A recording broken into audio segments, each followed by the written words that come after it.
Broadway ਤੁਹਾਡੇ ਵਿਦੇਸ਼ ਜਾਣ ਦੇ ਸੁਪਨਿਆਂ ਨੂੰ ਦੇਵੇਗਾ ਹਕੀਕਤ ਦੀ ਉਡਾਨ। नमस्कार दोस्तों, मैं आशीष ब्रॉडवे इमिग्रेशन सर्विसेज से लगातार कोशिश रहती है इस चैनल के जरिए कनाडा स्टडी वीज़ा को लेके हर लेटेस्ट इंपॉर्टेंट अपडेट आपसे शेयर करते हैं। सो इस समय मैं गुजरात में हूँ, आज बड़ौदा में हूँ, कल अहमदाबाद ऑफिस रहूँगा, आनंद ऑफिस भी रहूँगा। सो जो दोस्त अपने क्वेरीज डाउट्स दूर करना चाहते हैं, गुजरात के क्लाइंट्स खासकर, वो मुझे मिल सकते हैं और टीम से भी मिल सकते हैं। इन तीनों शहरों में हमारे ऑफिस हैं। सो कनाडा को लेके अब न्यू रूल्स जो आ रहे हैं, जो मैंने क्वेरीज कल आनंद ऑफिस में भी देखी है, तो आज डेफिनेटली कुछ बड़ौदा में भी दोस्तों से मिलूंगा। तो जो क्वेरीज मुझे यहाँ पर भी देखने को मिली, they are similar to Punjab. बच्चा यहाँ पर एक मिसकंसेप्शन में है सब जगह कि जो 10 अगस्त को रूल चेंज होंगे उसमें शायद सबका ही वीज़ा लगने लगे। तो पहले तो ये समझो दोस्तों कि वीज़ा कोटा है कनाडा के अंदर हर कैटेगरी के लिए, और स्टूडेंट के लिए वो 4 लाख है, 4 लाख ही रहेगा। और अगर रूल्स रिलैक्स हो जाते हैं, अगर 1 में 2 में 5.5 एक्सेप्ट हो जाता है, अगर पीटी ओवरऑल 60 हो जाता है, तो नंबर ऑफ फाइल्स कितनी ज़्यादा बढ़ जाएंगी। और दूसरी चीज़ है कि उसके बाद नॉन एसडीएस में बचेगा क्या? कुछ भी तो नहीं बच रहा। सो इसका मतलब बहुत ज़्यादा रश बढ़ेगा। इस समय जो बच्चा एसडीएस कैटेगरी में फाइल लगा रहा है, वो एक लिमिटेड कंपटीशन को फील करता है, इसीलिए उसको वीज़ा सक्सेस रेट अच्छा मिलता है।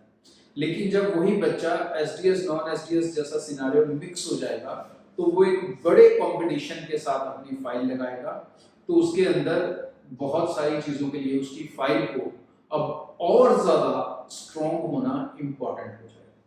सो जो बच्चे 10 अगस्त या उसके बाद फाइल्स लगाएंगे, वो फाइलिंग करते समय उनको 3 चीज़ों के ऊपर खास जो है तवज्जो देने की जरूरत पड़ेगी, जिसके ऊपर बच्चे सबसे ज्यादा कम सुनने को तैयार हैं, सबसे ज्यादा कम समझते हैं और बिल्कुल ओवर कॉन्फिडेंट रहते हैं। सबसे पहली चीज है सिलेक्शन ऑफ कंसल्टेंट। जी हाँ, सिलेक्शन ऑफ कंसल्टेंट अब कनाडा में अलग हो जाएगी।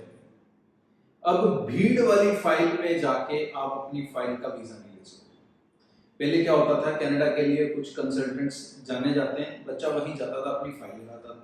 फाइल एसडीएस की थी, एसडीएस में कंपटीशन कम था, धड़ाधड़ वीजे आते थे। लेकिन अब इतने बड़े लेवल्स पे रिफ्यूजल भी दिखेंगी कि भाई आपको कंसल्टेंट वो चुनना पड़ेगा जो पूरा टाइम देकर आपकी फाइल के ऊपर काम करेगा।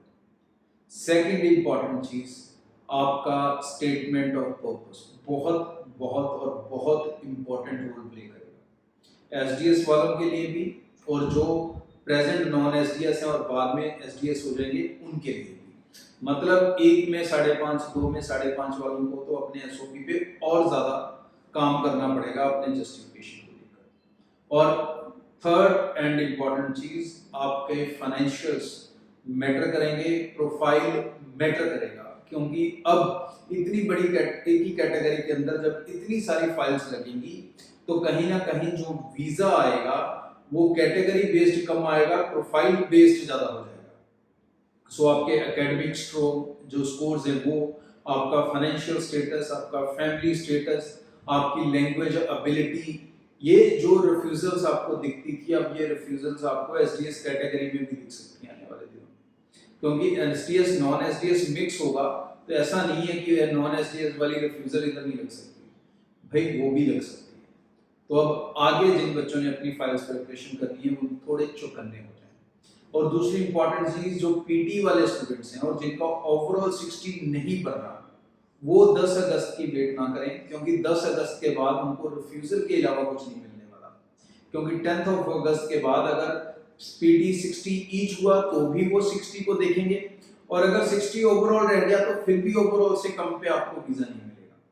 तो ये चीज आप नोट कर लो, तो बेटर है जिनका स्कोर कम है वो अपनी फाइल को लेकर वेट ना करें, इमीडिएटली अपनी फाइल को एम्बेसी में लॉन्च कर दें। प्रेजेंटली वीजास देखने को मिलते हैं 56 पे, 57 पे, 55 पे, बट ये ट्रेंड बाद में नहीं मिलेगा। सो अपनी फाइल्स को लेकर ज्यादा अवेयर हो जाएं।